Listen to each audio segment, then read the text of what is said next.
সকালবেলা আজকে আমার একটু তাড়াহুড়া ছিল, এর জন্য দুটো ডিম আর একটা ব্রেড দিয়ে আমি চটজলদি এভাবেই বানিয়ে নিয়েছিলাম ব্রেকফাস্টটা। তো এর জন্য প্রথমে আমি একটা ব্রেড নিয়ে নিয়েছি। ব্রেডগুলোকে এভাবে আমি কেটে নিচ্ছি, ছোট ছোট টুকরো করে নেব ব্রেডগুলোকে।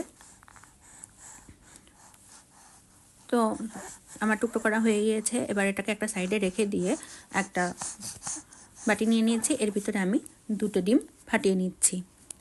এবার এই ডিমের ভিতরে আমি দিয়ে দিচ্ছি পেঁয়াজ কুচি আর কাঁচা লঙ্কা কুচি, দিয়ে দিচ্ছি পরিমাণ মতো একটু লবণ। আর এখন আমি এগুলোকে ফেটিয়ে নেব, খুব ভালোভাবে আমি বিট করে নেব।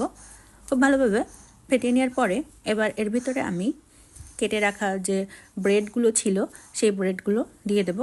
এবার খুব ভালোভাবে ব্রেড আর ডিমের মিশ্রণটাকে আমি মিক্স করে নেব।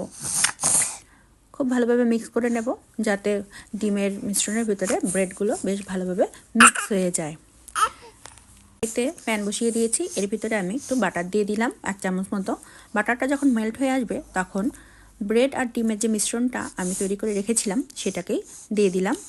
দিয়ে এবার খুব ভালোভাবে স্পুনের সাহায্যে চেপে চেপে সব পাশ মানে চারপাশটা ছড়িয়ে দেব যাতে বেশ ভালোভাবে ভাজাটা হয়ে যায়।